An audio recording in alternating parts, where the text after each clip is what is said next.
오늘 주시는 말씀 출애굽기 26장 1절부터 14절까지 봉독하겠습니다.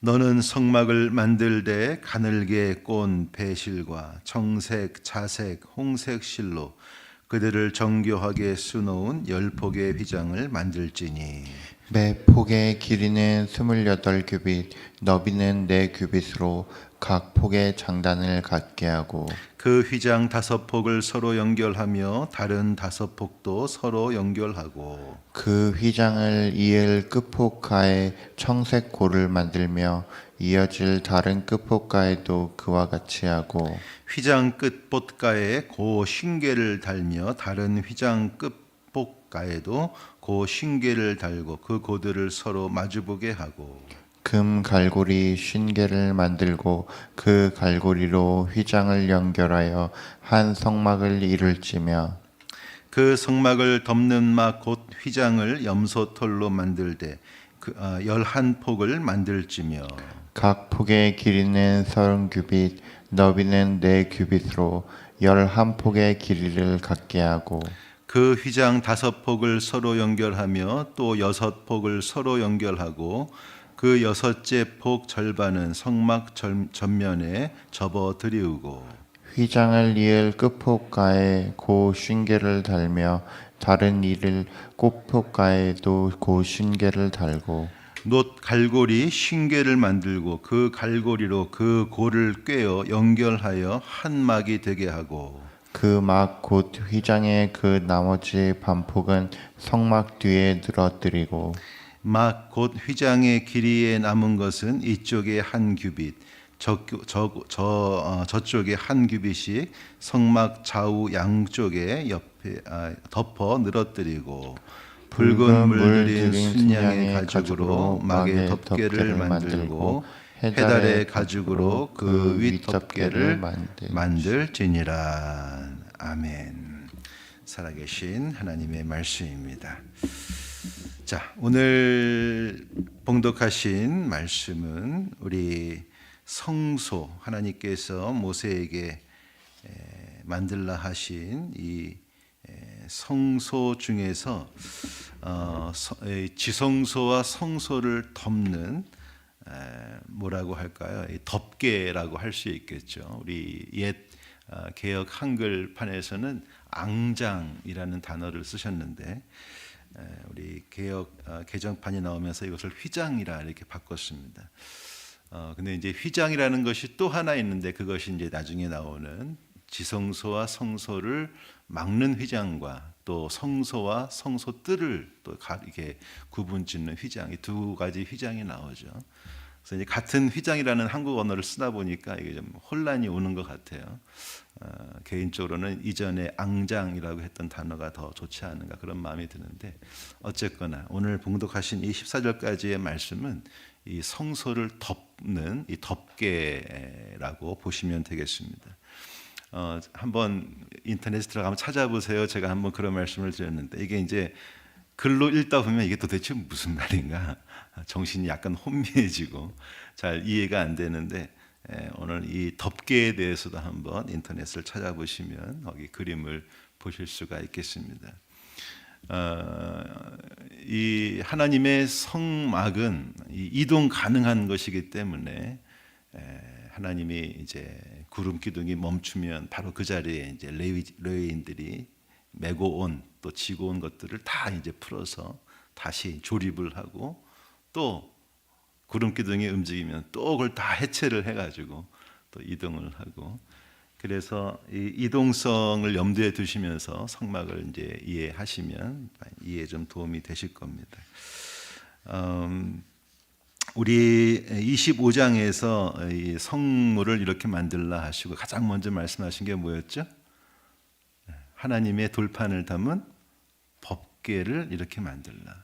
그래서 가장 거룩한 것 중에 가장 거룩한 것은 하나님의 말씀을 담은 법궤 그리고 그 법궤를 덮는 속죄소 거기에 대한 말씀이 있었고 그 다음 하신 말씀이 진설병, 12개의 12덩이의 그 빵을 진설하는 진설병을 이렇게 만들어라. 그래서 진설병은 이제 그 지성소 밖에 북쪽을 향해서 이게 위쪽으로 진열을 하고, 그 다음에 이제 등잔대를 말씀하셨죠. 등잔대 7 촛대에 대해서 말씀하시고 이것은 남쪽에 두고 서로를 마주보게 하셨습니다.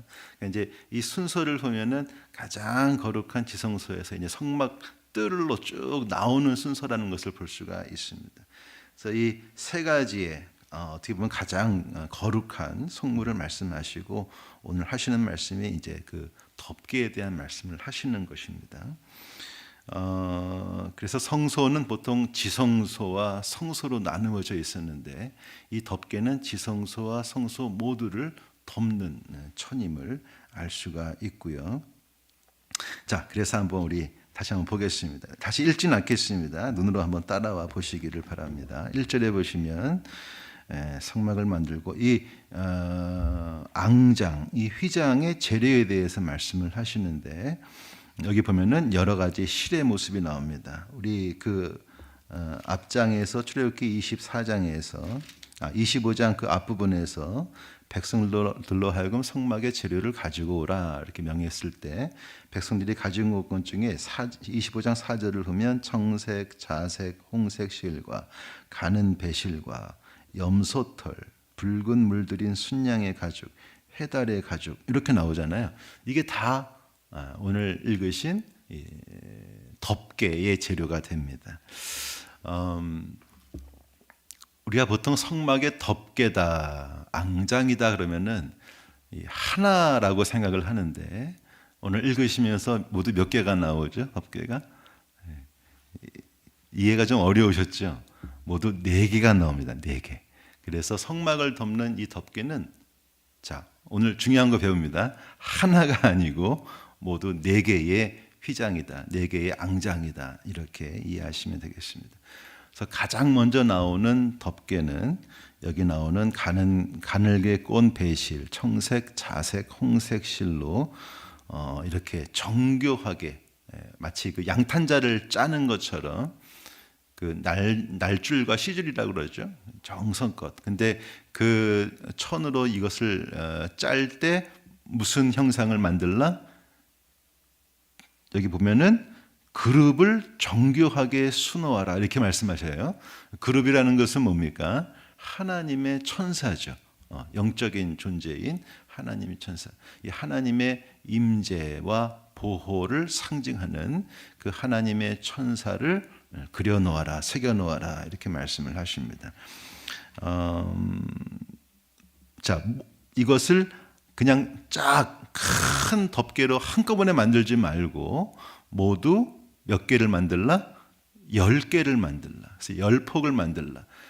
긴 직사각형의 모양으로 10폭을 만들어서 이 10폭을 서로 연결시키게 하시는 것을 볼 수가 있습니다.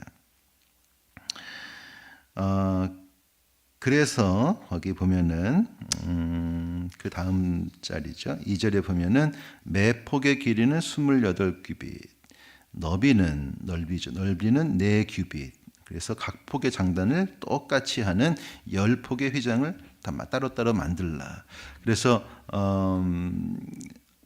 이게 이제 한 규빗이 약 4.5m 정도 되기 때문에 이게 계산을 아니죠. 45cm이기 때문에 계산해 보면은 길이가 약 12.6m, 12.8m 정도 되고 너비는 1.8m 정도 됩니다. 그래서 한번 상상해 보세요. 한 요 정도 아니 사람 키만한 건가요? 사람 키만한 넓이에다가 길이를 한 12m 쫙 10개를 만든 다음에 그 다음에 3절을 보면은 5개씩 서로 연결시켜라. 그래서 여기 5장의 휘장을 서로 연결시키고 여기 또 5개의 휘장을 앙장을 서로 또 연결시키라.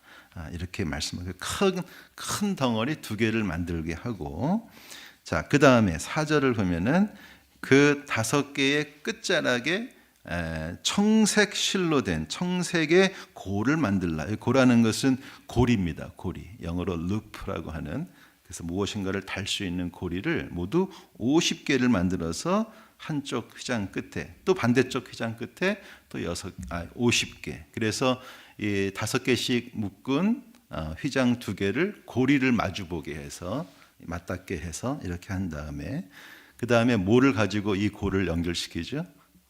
5절에 보면은 6절에 보면은 금으로 만든 갈고리 50개를 가지고 이 2개의 그 앙장 묶음을 서로 연결시키는 것을 볼 수가 있습니다. 상상이 이제 그림이 좀 그려지시나요?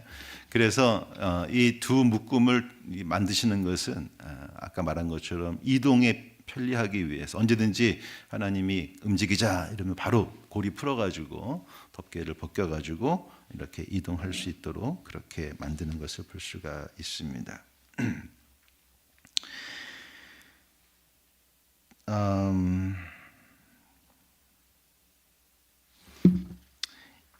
여기 아까 본 것처럼 이 첫 번째 나오는 휘장은 성막과 성소를 가장 먼저 덮는 덮개가 되죠.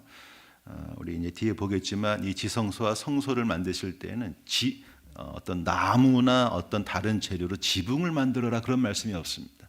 그러니까 이 성소와 성막을 지붕 역할을 하는 것은 이 오늘 읽으신 이 첫 번째 앙장이 가장 그래서 한번 상상해 보시면 하나님의 천사 이 날개를 쫙 펴고 있는 그 그룹 형상이 빼곡히 새겨져 있는 그 12m 또 1.8m의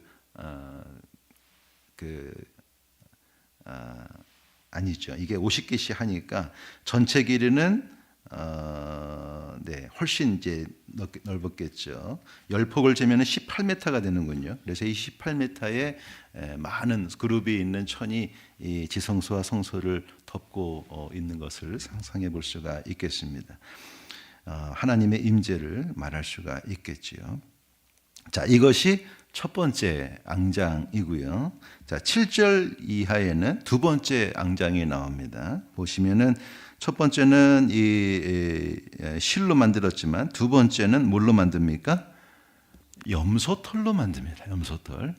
자, 이 사람들은 지금 가축을 이끌고 나온 사람들이기 때문에 염소는 쉽게 구할 수가 있었고 이 염소털을 가지고 두 번째 앙장을 만들게 하시는 걸 볼 수 있습니다. 그래서 8절을 보면은 길이가 나오는데 길이가 조금 다릅니다. 첫 번째 비교해 봤을 때 폭은 30규빗, 너비는 4규빗. 그래서 이것을 모두 11폭을 만들어라. 이렇게 말씀을 하십니다. 그래서 한 폭이 가로가 13.7m, 약 1m가 더 길고요. 그 다음에 세로는 똑같습니다. 1.8m 이렇게 해서 만들고 10폭을 만드는 것이 아니라 11폭을 한 폭을 더 더해서 만들라. 그래서 똑같은 방식으로 두 묶음으로 이제 만들어 하시는데 한 묶음은 5폭을 연결시키고 또 한 폭은 이제 남은 6개를 또 이렇게 하라 하시는 것을 볼 수가 있습니다. 구조를 보면 이 6폭을 연결한 후에 6째 폭 절반은 여기 6째는 11개를 쫙 펴고 보면은 맨 마지막 11째 폭이 됩니다. 11째 폭. 다시 말하면 지성소와 성막을 덮고 성막 맨 끝에 이제 걸쳐 있는 그 앙장을 의미하고요. 이 앙장에 남는 것이 이제 앞에도 반폭이 남고 뒤에도 반폭이 남겠죠. 그렇죠? 이게 한 폭이 더 많으니까 그 남은 반폭은 앞으로 이렇게 들이우게 하시는 것을 볼 수, 마치 처마같이 이렇게 들이우게 하고 또 12절에 보면은 맨 뒤에 남은 반폭도 이렇게 뒤쪽으로 들이우게 해서 완전히 지성소와 성소를 덮게 만드시는 것을 볼 수 있습니다. 첫 번째 앙장은 딱 지성소와 성소의 크기라고 한다면 이 두 번째 이 염소털로 만드는 앙장은 그것을 덮게 하시는 것을 말씀하십니다. 그리고 13절에 보면은 이제 길이 이 남은 길이도 더 길게 만들게 하셨죠. 그래서 그 남은 긴 것도 양쪽 끝에 이렇게 덮게 하시는 것을 볼 수 있습니다. 이것이 두 번째의 앙장이 되겠습니다. 왜 하필 염소털일까요? 이게 동물의 털이기 때문에 동물의 털은 습기에 굉장히 강하다고 하고요. 그 다음에 털이 길고 아름답고 소위 이제 이 비단에 견줄 만한 아주 좋은 품질이었다고 합니다. 그래서 어떤 실용적인 측면에서 이 염소털이 굉장히 이 습기 차단의 역할을 하고 또 장식적인 면도 함께 고려된 것이 아닌가 그런 생각을 해봅니다. 첫 번째 앙장은 그룹 형상을 한 실로 만든 것이고 두 번째 앙장은 습기를 막아주고 이렇게 예쁜 털로 장식되어진 염소털로 된 앙장인 것을 볼 수 있습니다. 자, 그리고 14절에 보시면 세 번째와 네 번째의 앙장이 함께 나오는데요. 우리 14절 같이 한번 읽어봅시다. 시작. 붉은 물들인 순양의 가죽으로 막의 덮개를 만들고 해달의 가죽으로 그 윗 덮개를 만들지니라. 자, 여기는 이제 휘장이라고 안 하고 덮개라고 이제 말을 하셨는데 세 번째 덮개는 무엇으로 만들었다? 순양으로 만들었다. 순양의 가죽으로 만들었다. 그런데 순양의 가죽에다가 어떻게 무슨 색깔을 입혀라? 빨간색을 입혀라. 그래서 붉은색 물들인 이 순양의 가죽으로 덮개를 만듭니다. 첫 번째는 천이고 두 번째는 털이었으니까 이게 이제 이 상태로 두면은 뭐 물이 스며들 수도 있고 혹은 이렇게 햇빛 차단의 어떤 그런 것도 있고 근데 이것을 이제 세 번째와 네 번째는 다 짐승의 가죽을 가지고 만들어라. 그래서 완전히 이 성막을 보호하시는 역할을 하게 하십니다. 그래서 이 순양의 가죽인데 이것을 붉게 물들이라 하시는 것은 우리가 항상 이 지성소와 성소의 모든 성물과 재료들은 우리가 이제 예수님의 십자가 사건을 생각하면서 이게 예수님에 대해서 우리가 묵상을 할 수 있는데 붉게 물들인다 또 순양이다라는 것은 바로 예수님의 보혈의 은혜를 우리가 여기서 볼 수가 있겠고요. 맨 마지막 덮개는 해달의 가죽입니다. 여기 이제 해달이라고 나오는 것이 테카심 이렇게 되어 있는데 바닷소라고 우리말로 뭐라고 할까요? 해달 그냥 해달이라고 하나요? 약간 그 바다 표범, 네 그렇게 상상하시면 되겠습니다. 그 지중해 지역에도 아마 바다 표범이 많이 살았던 것 같습니다. 그래서 그 출애굽을 했을 때 여러 가지 은금 폐물과 더불어서 이러한 해달의 가죽도 가지고 나왔던 것 같아요. 그래서 이것도 똑같이 덮개를 만들어서 세 번째, 네 번째 덮개로 사용을 하시는 것을 볼 수가 있습니다. 자, 이것이 오늘 본문의 말씀입니다. 저는 이 지성소와 성소를 덮는 한 장도 아니고 모두 네 장의 덮개에 대해서 하나님께서 자세히 말씀하시는 것을 묵상하면서 크게 세 가지 이 덮개에 신학적인 의미가 있다라고 생각을 해보았습니다. 첫 번째는 거룩함인데요. 이 하나님의 임재 또 하나님의 법궤가 있는 이 가장 거룩한 지성소 그리고 그 앞에 성소까지 이것은 하나님의 임재를 상징하고 그렇기 때문에 지고의 아주 정말 지극하게 거룩한 장소임을 알 수가 있고요. 이것은 하나님의 거룩하심과 인간의 죄 사이의 구별을 상징할 수 있다고 말할 수가 있겠습니다. 우리 그 앞에서 두 번째에 대한 이 염소털에 대한 앙장을 이렇게 말씀하셨는데 왜 하필 염소털일까 생각해 보면 성막의 외부로 봤을 때는 아름답지 못하지만 그 내부에는 하나님의 천사가 새겨진 굉장히 아름다운 형상이었을 것입니다. 상상해 보는 것은 밤에는 이제 빛이 어둡기 때문에 잘 안 보이고 물론 금초대가 있긴 하지만 그래도 이 지성소는 희미했을 것입니다.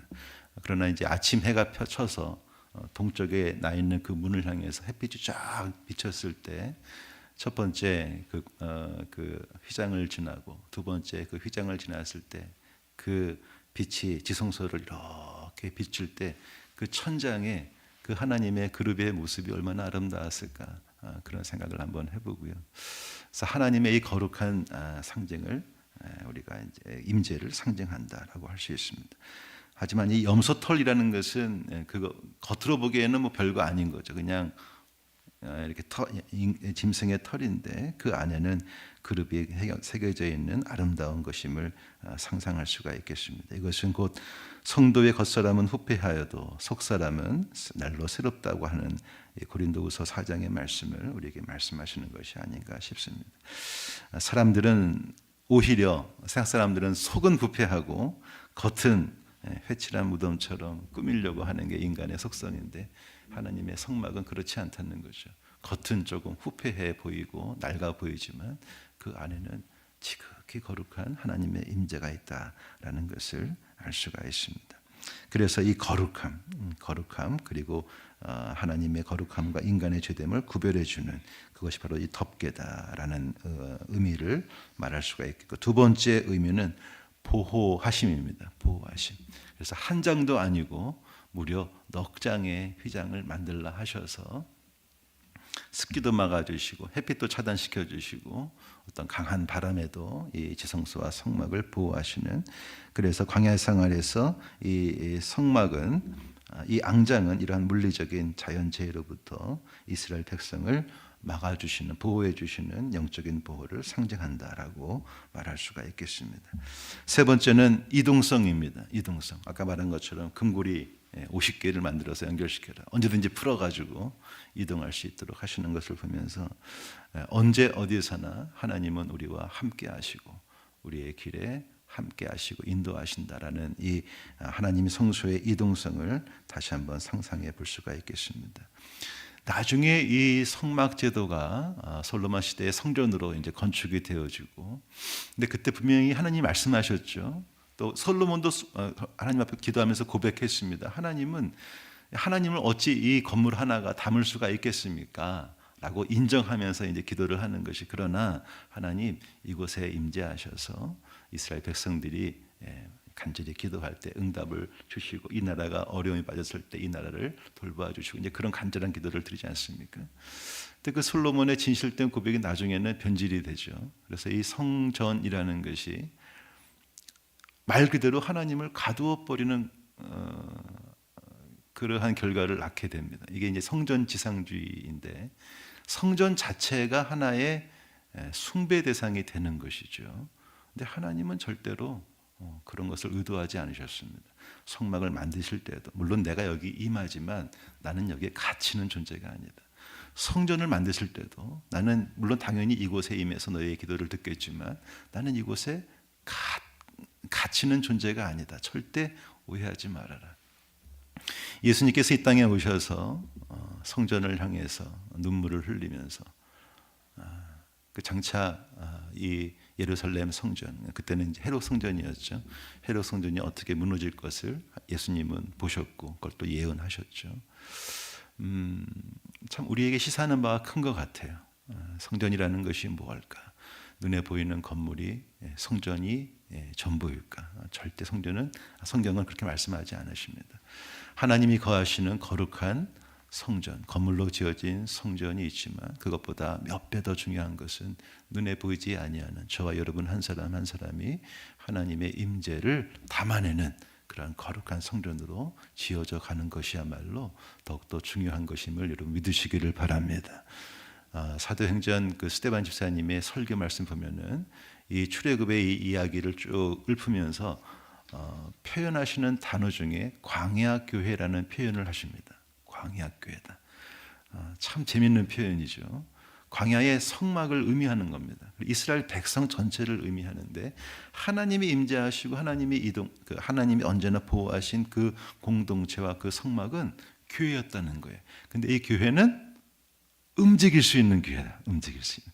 어떤 한 곳에 딱 뿌리를 내려서 여기에만 하나님이 계신다. 절대 성경은 그렇게 말씀하지 않아요. 하나님이 가자. 그러면 공동체가 같이 일어나 가는 거죠. 또 여기 머물자. 그곳에 머무는 거죠. 그래서 이 이동성이라는 것은 어찌 보면 하나님의 함께 하시는 임마누엘의 은혜를 말씀하시는 것이다. 말할 수가 있겠습니다. 그래서 하나님의 교회의 이 거룩함, 또 하나님의 교회를 통해 보여주시는 하나님의 돌보심, 또 하나님의 교회를 통해 주시는 이 이동성, 절대 한 곳에 머물러서 교회가 이렇게 고여있는 물처럼 돼서는 절대로 안 되겠다. 하나님 주시는 이 은혜를 우리가 충만히 누리고 이것들을 가지고 세상에 나가서 하나님께서 주신 귀한 사명들을 이루어 가시는 교회, 그것이 하나님이 기뻐하시는 움직이는 교회인 줄로 믿습니다. 우리 아현정학교회 그러한 움직이는 교회로 예수님 오시는 날까지 쓰임 받을 수 있게 되시기를 주님의 이름으로 축원드립니다.